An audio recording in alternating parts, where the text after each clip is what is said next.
Bapa kami yang ada di dalam kerajaan sorga, di dalam nama Tuhan Yesus Kristus, kami bersyukur dan berterima kasih Tuhan. Kembali kami boleh datang kepadamu untuk sebentar kami akan mendengarkan firman-Mu. Tuhan, singkapkan yang terselubung dari firman-Mu. Buat kami mengerti Tuhan akan firman-Mu. Terlebih Tuhan, mampukan kami Tuhan untuk kami boleh melakukannya dalam kehidupan kami, supaya kami tidak berdosa kepadamu Tuhan. Ini keberadaan kami Bapa. Kami menyerahkan roh, jiwa, dan tubuh kami, hati, pikiran kami serahkan ke dalam tangan kuat kuasa-Mu. Lingkupi kami dengan kasih-Mu ya Bapa. Di dalam nama Tuhan Yesus Kristus, kami sudah berdoa dan kami siap untuk mendengarkan firman-Mu. Haleluya. Amin. Shalom. Salam sejahtera di dalam nama Tuhan Yesus Kristus. Puji Tuhan saudara, saat pagi ini saya menyampaikan kebenaran firman Tuhan yang saya ambil di dalam Lukas pasal yang ke-15. Dari ayat yang pertama sampai ayat yang ke-32 dengan tema pentingnya kasih karunia Allah yang menyelamatkan. Tuhan Yesus di dalam pengajarannya sangat menekankan pentingnya kasih karunia Allah yang menyelamatkan, bahwa keselamatan itu adalah inisiatif Allah sendiri. Kita bisa melihat itu di dalam perumpamaan yang disampaikan Tuhan Yesus yang tertulis di dalam Injil Lukas pasal yang ke-15, yaitu tentang perumpamaan domba yang hilang, perumpamaan tentang dirham yang hilang, perumpamaan tentang anak yang terhilang. Ketiga perumpamaan ini disampaikan oleh Tuhan Yesus, yaitu untuk menunjukkan bahwa begitu sabarnya Allah di dalam mencari kita manusia yang berdosa. Dan setelah Allah menemukan kita kembali, begitu ada sukacita di sorga, sukacita Allah yang tak terkira ketika mendapatkan kita kembali. Di dalam ayat ini disampaikan oleh Tuhan Yesus karena para pemungut cukai dan orang berdosa yang biasanya datang untuk mendengarkan Tuhan Yesus. Tetapi orang-orang Farisi dan ahli-ahli Taurat bersungut-sungut ketika melihat Tuhan Yesus menerima orang-orang berdosa dan Tuhan Yesus makan bersama-sama dengan mereka. Tuhan Yesus menjawab mereka dengan menggunakan 3 perumpamaan ini, yang ketiganya adalah tentang yang terhilang. Saudaraku terkasih, kalau kita melihat di dalam perumpamaan yang pertama, yaitu tentang domba yang terhilang, diceritakan di sini bahwa ada seorang gembala yang mempunyai 100 ekor domba, dan seekor di antaranya hilang, tersesat, dan tidak tahu jalan pulang.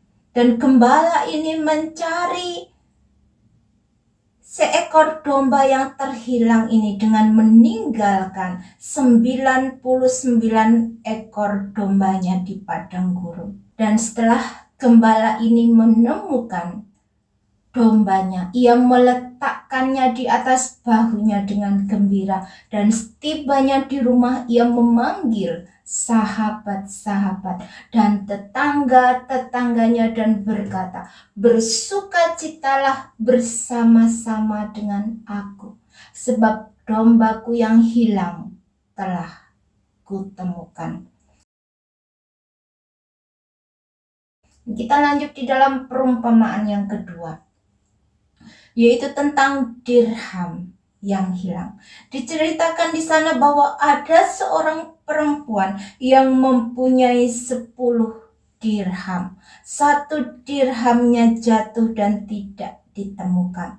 Lalu perempuan ini menyalakan lilin, menyapu rumahnya, dan mencarinya dengan cermat sampai ia menemukan dirhamnya yang hilang. Dan setelah ia menemukannya, ia memanggil sahabat-sahabat dan tetangga-tetangganya serta berkata, "Bersukacitalah bersama-sama dengan aku, sebab dirhamku yang hilang itu telah kutemukan." Ayat yang ke-10, "Aku berkata kepadamu, demikian juga akan ada sukacita pada malaikat-malaikat Allah karena 1 orang berdosa yang bertobat." Puji Tuhan saudara. Dan kita lanjut dengan perumpamaan yang ketiga, yaitu perumpamaan tentang anak yang hilang. Dikatakan bahwa ada seorang bapa mempunyai 2 orang anak. Dan anaknya yang bungsu berkata kepada ayahnya, "Bapa, berikanlah kepadaku bagian harta milik kita yang menjadi hakku." Dengan kata lain saudara, si bungsu ini meminta harta warisan yang seharusnya harta itu diberikan kepada anak-anaknya setelah ayahnya meninggal. Tetapi ayahnya membagi-bagikan harta kekayaan itu kepada anak-anaknya. Kemudian setelah mendapat bagiannya, si bungsu ini menjual seluruh bagiannya, lalu pergi ke negeri yang jauh dan memboroskan hartanya dengan hidup berfoya-foya. Dan setelah dihabiskannya semua bagiannya, maka timbullah bencana kelaparan di negeri itu. Dan si bungsu ini pun mulai melarat dan pergi bekerja kepada seorang majikan untuk menjaga babi di ladang sang majikan. Si bungsu ini ingin mengisi perutnya dengan makanan yang menjadi makanan babi di ladang, tetapi tidak ada seorang pun yang memberikannya kepadanya. Lalu si bungsu ini mulai menyadari keadaannya, katanya, "Betapa banyaknya orang upahan Bapakku yang berlimpah-limpah makanannya, tetapi aku di sini mati kelaparan. Aku akan bangkit dan pergi kepada Bapakku dan berkata kepadanya, Bapa, aku telah berdosa terhadap sorga dan terhadap Bapa. Aku tidak layak lagi disebutkan anak Bapa." Tetapi ayah itu berkata kepada hamba-hambanya, "Lekaslah, bawa kemari jubah yang terbaik. Pakaikanlah itu kepadanya dan kenakanlah cincin pada jarinya dan sepatu pada kakinya. Dan ambillah anak lembu tambun itu dan sembelilah dia, dan marilah kita makan dan bersukacita, sebab anakku ini telah hilang dan didapat kembali." Maka mulailah mereka bersukaria. Puji Tuhan saudara. Saudara, Tuhan Yesus menyampaikan ketiga perumpamaan ini dalam waktu yang bersamaan. Di sini Tuhan Yesus menekankan tentang yang terhilang, dengan maksud supaya orang-orang yang mendengarnya tahu betapa kasih sayang Allah yang begitu luar biasa kepada kita manusia. Kita manusia adalah orang-orang yang terhilang. Kita telah kehilangan kemuliaan Allah. Itu sebabnya Tuhan Yesus menyatakan perumpamaan ini bahwa pentingnya kasih karunia Allah yang telah menyelamatkan kita, manusia yang terhilang. Betapa Allah sangat mengasihi kita, umat ciptaannya, dan Allah tidak menghendaki manusia binasa. Kalau boleh semuanya diselamatkan. Inilah isi hati Allah, belas kasihan Allah kepada kita manusia. Dan apabila Allah telah mendapatkan kita kembali, maka seisi sorga bersukacita. Akan ada sukacita pada malaikat-malaikat Allah karena satu orang berdosa yang bertobat. Itu sebabnya saudara, Allah turun langsung ke dalam dunia ini, yaitu pribadi Tuhan Yesus. Dia yang adalah firman Allah. Dia telah meninggalkan segala kemuliaannya di sorga dan mengambil rupa seorang hamba untuk mencari kita yang terhilang.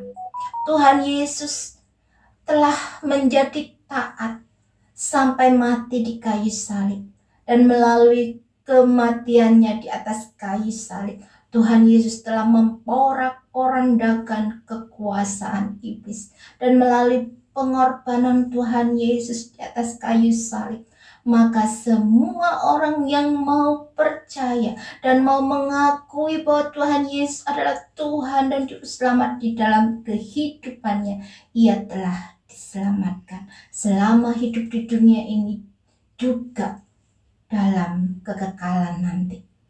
Karena sesungguhnya kerajaan Allah itu sudah turun ke dalam dunia ini sejak Tuhan Yesus hadir di dalam dunia ini dan menjelma menjadi manusia. Dan kerajaan Allah itu akan disempurnakan itu pada saat Tuhan Yesus datang pada kali yang kedua. Inilah saudara, inisiatif Allah di dalam kehidupan manusia. Cara Allah untuk mendapatkan manusia kembali, manusia yang terhilang. Isi sulung yang bersungut-sungut melihat si bungsu adiknya yang telah menghabiskan harta ayahnya.